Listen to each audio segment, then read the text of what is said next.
All right. First thing we're going to do to transfer your drawings to the laser is open up Google Chrome on a desktop computer. And you want to go to onshape.com and go ahead and sign in with your email, not mine. And then on the left side, you'll see My Onshape recently opened, created by me. If you just click on Created by Me, you want to double click on the file that has your sketches. Now on the mouse, you can left click and right click on each side of the scroll wheel. So we're going to right click on sketch 1 and hit edit.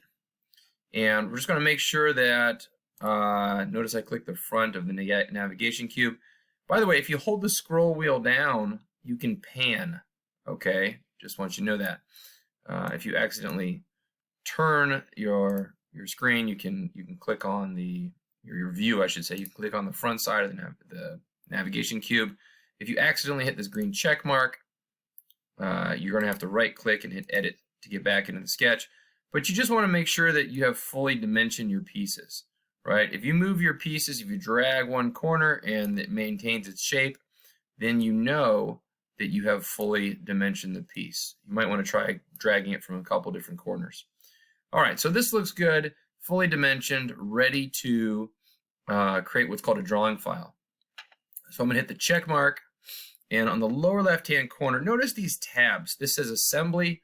That's when you put parts together. You've actually been sketching in what's called the Part Studio. Next to that Part Studio, you've got a plus sign. Okay, we're going to hit plus, create drawing. Now, this screen is just asking you to select what's called a template. It doesn't really matter for now. Just hit OK. And it's going to ask if you want to insert your sketch in this document. You can see your sketch right there. Don't click on it.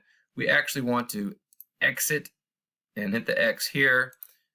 And we're going to hold down the left button on the mouse, highlight the entire sheet, and hit the delete key on the keyboard. And now we have a nice clean screen. Now we're going to insert, left click, insert again, and now we'll select our sketch. All right, before we place it in the sheet, we're going to change the scale to 1:1. All right, now watch when I click, it's clearly, I'm going to left click to place it. Clearly doesn't fit. I'm going to scroll out zoom out using the scroll wheel. It clearly doesn't fit on the sheet. We need it to fit on the sheet. So what we're going to do is right click, right? This may or may not happen to you, but if it does happen and it doesn't fit, we'll just right click and select sheet properties and just change it from size A to C or D. C is already a good bit bigger. All right, notice now we can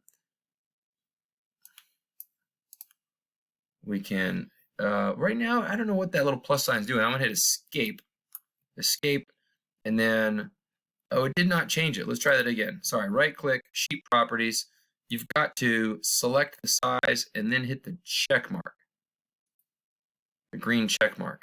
Now, I think if I zoom out, you'll see that it fits.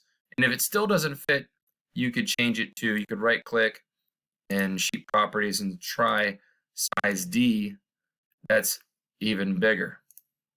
So I'm going to guess that you're going to be able to get your parts to fit on a size C sheet or a size D.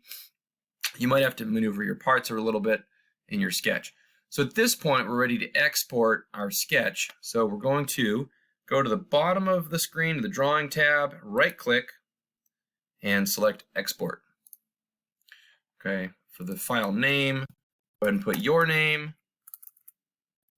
period, whatever your period is, and then box sketches, and it's going to notice it's a PDF.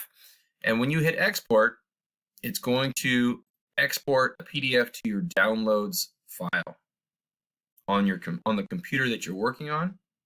Okay, if I click on it over here, if I left click on it, it opens it up. That's the file. Okay, so let's go to glowforge.com Don't forget there are instructions on how to upload your documents in the assignment. If you see this screen and we're already logged in, you have to log in with my email for the Glowforge. You hit Community, Dashboard, and then from the dashboard we can hit Create. So we hit Create, Upload from File, and you'll go to your Downloads folder, and you can see that top download. I'm going to hit Open, and it's going to show me my sketches. Now, if you don't see anything, you might need to zoom out. And there are the sketches down there. Now, one thing that's pretty cool is once they've been, I'm going to zoom back in a little bit, once they've been loaded to Glowforge, you can actually move them independently, which is nice because then you can make sure that they're going to fit on the piece of cardboard that you've placed inside the laser. All right. Now, if you've run into a problem where one line is kind of disassociating itself from the other lines in the sketch, when every time you try to move it, you can actually hit Control-Z to undo what you did if it doesn't look right, and you can use the selector tool at the top of the screen and hold the left button down on the mouse, highlight the entire sketch, and then it'll guaranteed move together. All right, and then make sure you follow the directions on how to enter your settings before your laser cut. But that, in essence, is how you get your drawing file to create a PDF, which you can then load to the Glowforge.